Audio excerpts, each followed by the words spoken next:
Bienvenue à un quart d'heure avec la parole de Dieu jusqu'à ce que Christ soit formé en vous, en moi, en nous. Je suis Donato Anzalone et dans ce nouvel épisode sur la guérison divine, la recevoir et la transmettre, nous allons commencer une nouvelle expédition dans le ministère de guérison.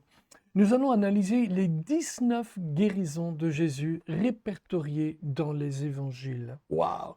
Et en parcourant chacun de ces récits, nous verrons notre foi en Christ qui guérit grandir pour pouvoir la recevoir, cette guérison, dans notre situation, mais aussi pour oser imposer les mains aux malades et transmettre de plus en plus la guérison offerte gratuitement par le Seigneur. Alors rendez-vous juste après ceci.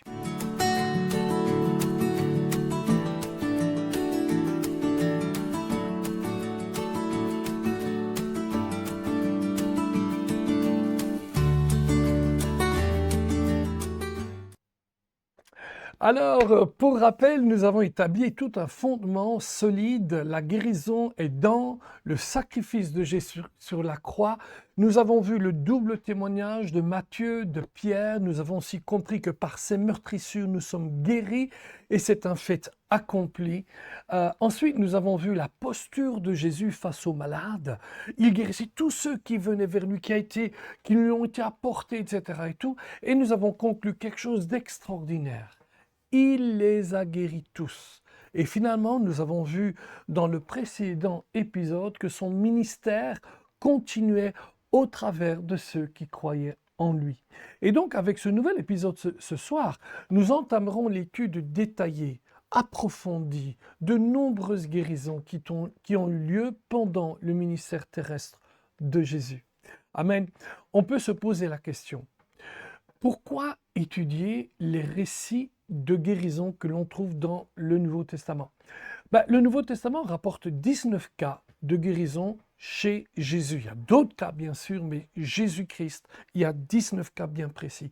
Certains des évangiles rapportent le même événement, le même témoignage, mais en général, il s'agit de 19 cas distincts, sélectionnés par le Saint-Esprit. Car la Bible nous dit que les hommes qui ont écrit les Écritures ont été poussés par le Saint-Esprit à les écrire.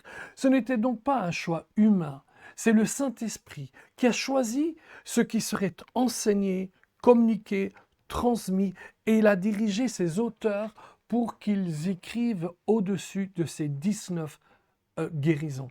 Dès lors, il est de notre devoir d'être des étudiants assidus de la parole et de prendre chacun de ces cas et de nous familiariser avec les conditions et les dynamiques qui entourent chacune de ces guérisons. Ainsi, nous allons étudier et faire grandir notre foi. Dans l'évangile de Luc, au chapitre 5 et le verset 1, il est dit que la foule se pressait autour de Jésus pour entendre la parole de Dieu. Mais ce qui est intéressant, c'est qu'au verset 15, on voit plus clairement pourquoi la foule venait entendre Jésus. Et la Bible dit, et les gens venaient en foule pour l'entendre et pour être guéris de leur maladie. Waouh! Arrêtons-nous un instant sur ce point. Écouter la parole précède la guérison. Le fait d'entendre la parole, enseigner, nous positionne pour recevoir la guérison, bien sûr à condition d'accepter ce que la parole dit et aussi de passer à l'action. La femme avait entendu parler de Jésus, elle avait entendu qu'il pouvait guérir, elle s'est dit, le jour où il vient, je touche le bord de son vêtement, je serai guérie. Lorsqu'il est venu, elle s'est frayé un chemin, elle a touché son vêtement et elle a été guérie. Mes amis, la foi ne suffit pas, il faut mettre des jambes à sa foi. Donc il ne s'agit pas seulement d'écouter avec nos oreilles, mais aussi de nous approprier ce qui est dit, de choisir de mettre en pratique ce que l'on entend. Amen. Jésus ministrait en général avec une méthode bien précise. Dans Matthieu 4, 23, il est dit qu'il enseignait, il prêchait et il guérissait. Remarquez que la démonstration de la prédication était précédée par l'enseignement. Et c'est tellement important. Pourquoi? Mais parce que en recevant pour vous-même l'enseignement clair de la parole, vous pouvez recevoir votre guérison pour vous-même et par vous-même, dans le sens par votre foi. Bien sûr, il y a des moments où les gens ont besoin de l'aide d'un ministre de l'Évangile ou d'un autre croyant, et c'est biblique, parce qu'ils vont ensuite se mettre en accord avec vous, utiliser l'autorité, etc. Mais si vous écoutez suffisamment la parole de Dieu et que vous la laissez s'enfoncer dans votre cœur, telle une semence qui entre dans la terre, ah ben cette parole créera en vous la foi pour recevoir votre guérison. Amen. En entendant la parole, en la recevant et en la mettant en pratique, vous vous positionnez pour recevoir de Dieu, y compris pour recevoir votre guérison. Amen. Les gens, rappelez-vous cela, les gens venaient en foule pour l'entendre et pour être guéris de leur maladie. Alors, remarquez que ce ne sont pas vos œuvres, et par vos œuvres, parce que vous faites, vous n'allez pas mériter votre guérison. Mais en mettant en pratique la parole, vous deviendrez plus habile avec la parole, tel un disciple habile dans ce qu'il a reçu. Vous acquérerez la connaissance qui vous sera nécessaire pour obtenir la guérison. Voyez-vous, car l'ennemi ne nous laissera pas en plan. La Bible dit, le voleur ne vient que pour voler, tuer et égorger.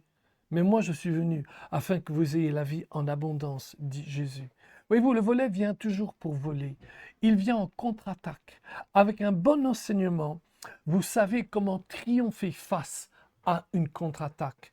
Sans un enseignement solide, vous risquez de vous laisser voler votre guérison, celle que Dieu veut vous apporter. C'est pourquoi il est si bon non seulement d'être guéri, mais aussi d'avoir d'abord entendu. Je vais vous donner un petit secret. Vous recevez votre guérison par la foi, mais vous maintenez votre guérison aussi par la foi.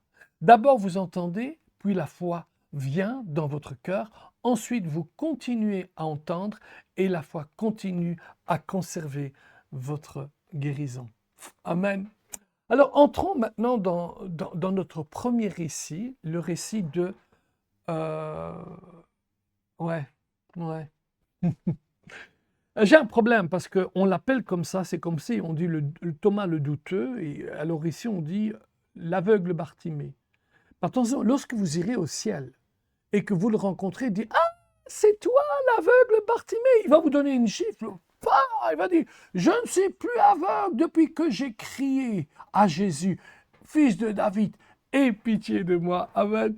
L'ex-aveugle Bartimée. Amen. Dans Marc 10, et on va le voir ensemble, les versets 46 à 52, on va essayer de les voir si j'arrive. Voilà.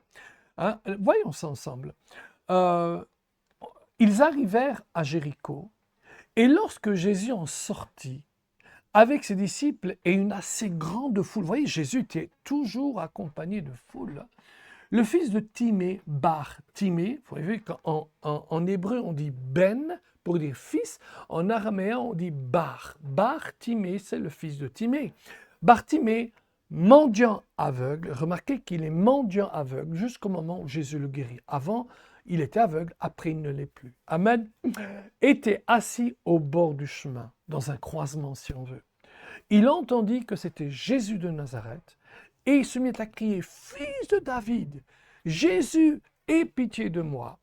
Plusieurs le reprenaient pour le faire taire, mais il croyait beaucoup plus fort.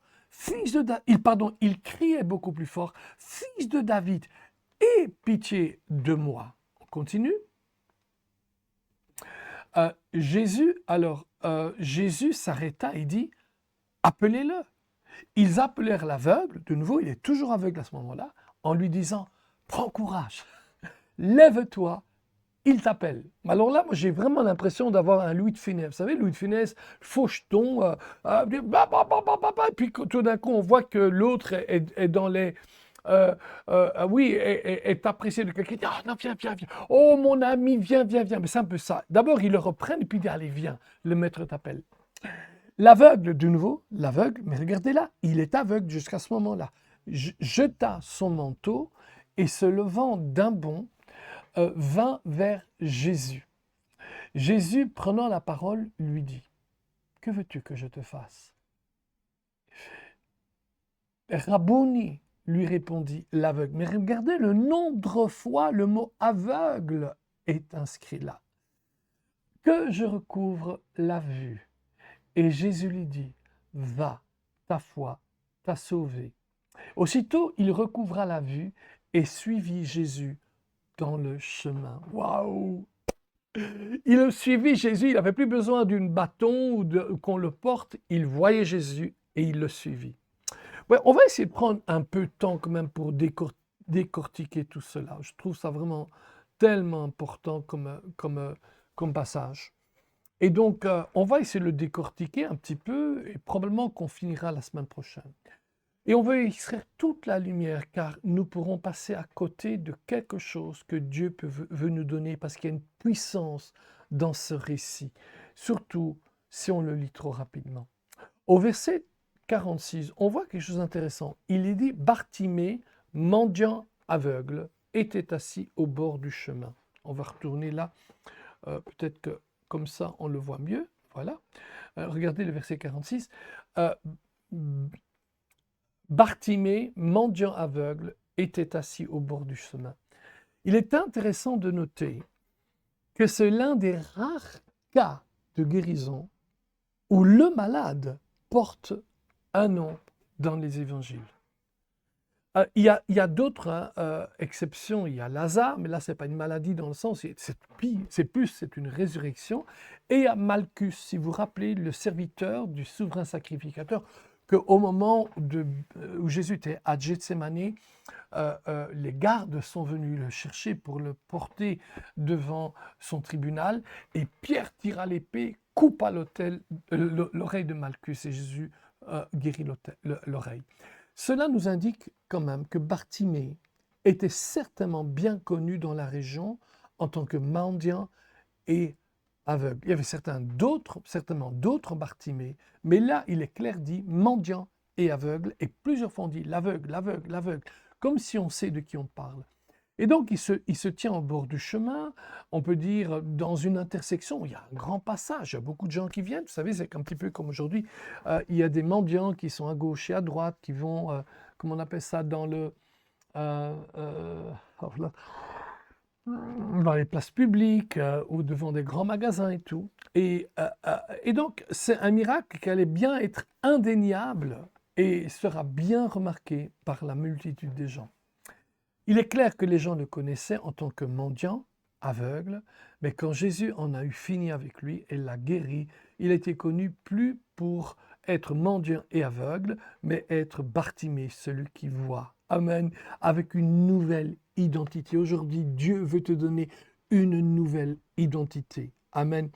Rappelez-vous ce que m'avait dit un jour Jean-Claude Chablot, qui était pasteur d'une grande église à Lausanne, un homme de Dieu remarquable. Et un jour, il disait que devant un médecin, je crois que c'est un médecin allemand qui était aussi né de nouveau chrétien, qui faisait des conférences, il lui parla et le médecin lui dit, tu sais, le diabète, c'est ton problème.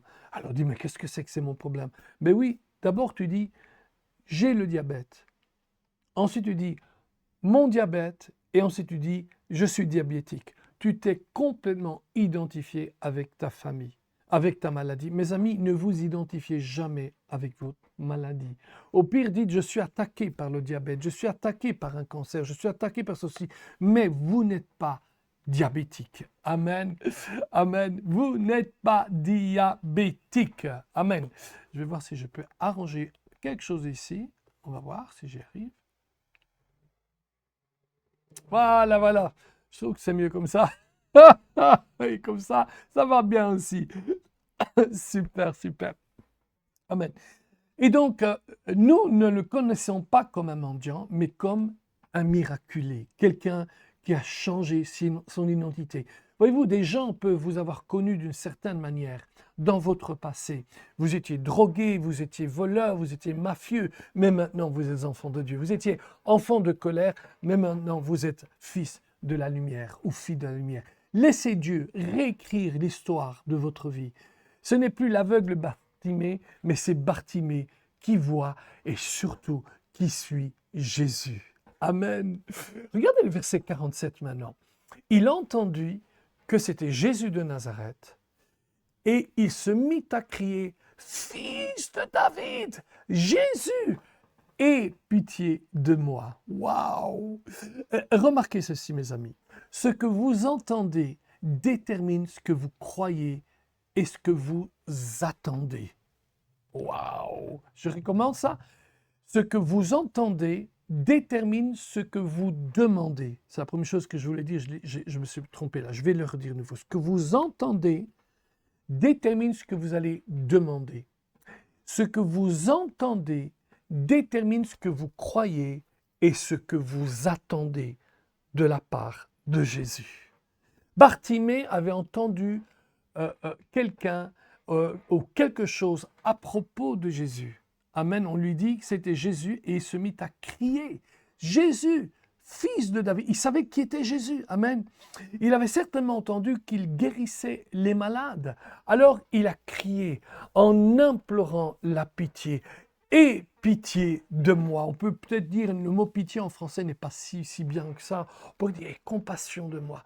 Écoutez, si vous écoutez de mauvais enseignements qui disent que Dieu rend les gens malades pour leur apprendre quelque chose, vous allez croire cela.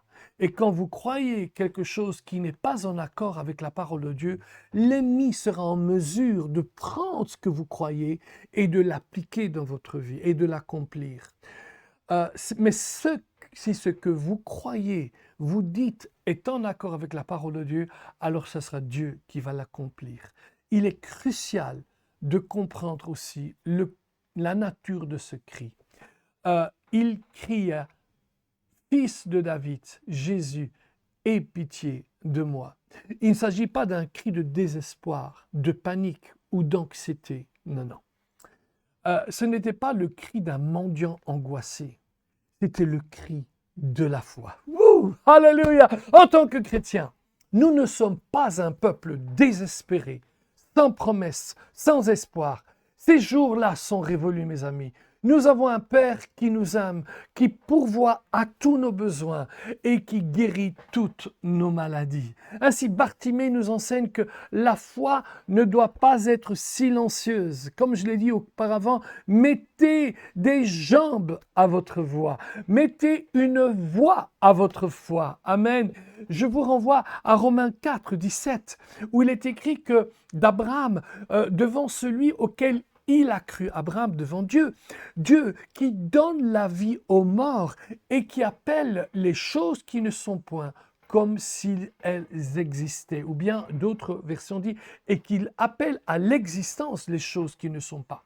La foi fait un appel. La foi s'appelle à l'existence ou appelle à l'existence ce qui n'est pas encore présent.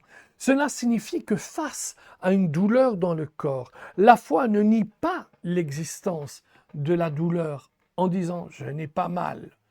Non, la foi dit « douleur, tu ne m'appartiens pas. Guérison, c'est toi qui m'appartiens. Je t'appelle, toi, guérison, qui n'est pas encore manifestée, viens dans mon corps. Amen, j'appelle cette guérison à se manifester dans mon corps. C'est le langage de la foi. Elle appelle ce qui n'est pas afin que les choses soient. Dans un sens, on peut dire que c'est ce que Bartimée a fait.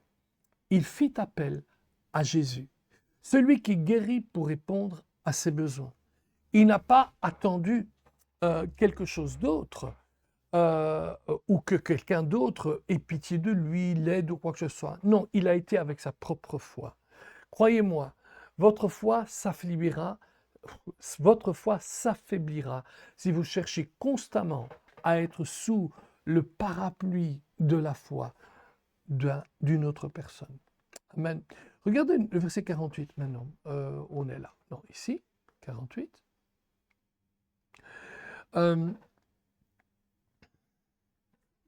Pardon, 48, c'était celui en dessous de la 2. Voilà. Plusieurs le reprenaient pour le faire taire, mais il criait beaucoup plus fort. Waouh! Plusieurs le retenaient pour le faire taire, mais il criait beaucoup plus fort, Fils de David! Aie pitié de moi. Écoutez, l'opposition est venue de la foule. On essayait de le faire taire.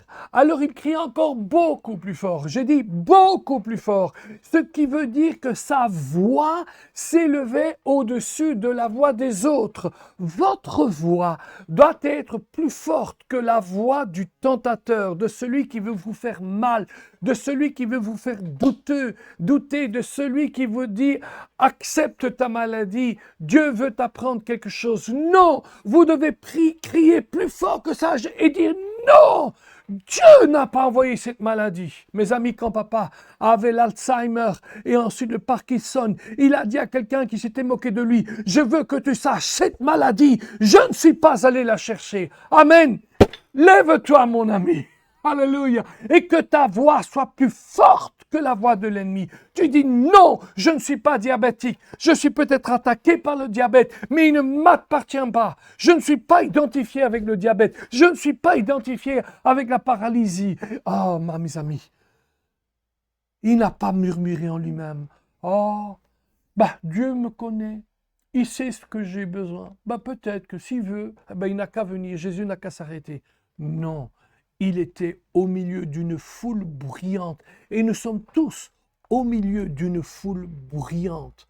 Beaucoup de gens nous entendent. Beaucoup de gens parlent. Et ils parlent plus fort que nous. Nos circonstances parlent plus fort que nous. Les gens autour de nous sont bruyants. La télévision est bruyante. La radio est bruyante. Les mauvais enseignements sont bruyants. YouTube et Facebook, c'est bruyant. Et tous les réseaux sociaux sont bruyants, mais il y a une chose qui doit être encore plus bruyant que tout autour de toi, c'est la voix et le cri de ta foi. Il était au milieu de cette foule bruyante, mais il cria, alléluia, il cria fort, Anzi, la Bible dit beaucoup plus fort, face à la résistance, ne baissez pas les bras, persévérez dans votre confession de foi. Shambola, alléluia, Gorashing. Le Seigneur est en train de dire que tu as un petit peu laissé les autres parler plus fort. Je sais qu'il y a au moins une personne, si pas plus. Tu as cru pendant de nombreuses années que c'était la volonté de Dieu de te guérir. Et tu as vu beaucoup de fois des guérisons se produire dans ta vie. Mais cette fois-ci, c'est une maladie un peu plus forte, beaucoup plus grave, beaucoup plus dangereuse qui est en train de t'attaquer. Et puis, tu as entendu quelqu'un d'autre te dire, mais tu sais peut-être que Dieu veut t'apprendre quelque chose. Et tu as écouté. Au lieu d'avoir une voix plus bruyante, tu as écouté. Et maintenant, ta foi s'est affaiblie. Tu espères, si Dieu veut, il le fera. Mon ami, non seulement Dieu le veut, mais il l'a déjà fait. Par ses meurtrissures, nous avons été guéris. Alors, maintenant, Jésus, fils de David, aie pitié de moi. Et si tu entends encore cette voix de ses amis peut-être, qui te disaient, tais-toi, arrête, c'est quelque chose que Dieu t'envoie pour t'apprendre quelque chose. Stop, mets fin à ces dires et commencez à élever le nom de Jésus et lui dire, Seigneur Jésus, je te demande pardon parce que j'ai douté, parce que j'ai écouté, mais à partir de maintenant, ma voix, la voix de ma foi sera plus grande et plus brillante que tous les bruits autour de moi. Mais regardons un petit peu la suite ici. Waouh, sois béni, amen. Jésus s'est arrêté. Oh, c'est un peu comme l'image du début, regardez. Il s'arrête. Oh, Sheboraka Singalaka, tu cries et Jésus s'arrête. J'aime bien parce que dans mon image, vous voyez ces disciples qui probablement ne sont pas arrivés à le faire taire. Regarde à Jésus pour voir ce qu'il va faire. Et Jésus s'arrête. Et il commande, il ordonne qu'on vienne vers lui, qu'on l'amène. Et notez la réaction de Bartimée. On va aller voir là-bas.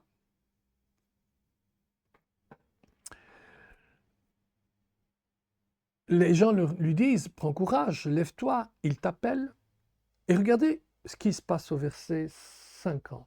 L'aveugle jeta son manteau et se levant d'un bond, vint vers Jésus. Waouh!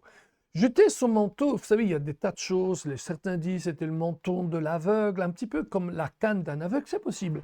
Mais clairement, il est clair que, parlant de son manteau, le fait qu'il le jeta, avec peut-être quelque chose à voir avec le fait que c'était la seule chose qui lui restait, la seule possession qu'il avait, la seule chose qu'il possédait vraiment. C'était un petit peu la seule chose qui le recouvrait face à la foule, face au regard.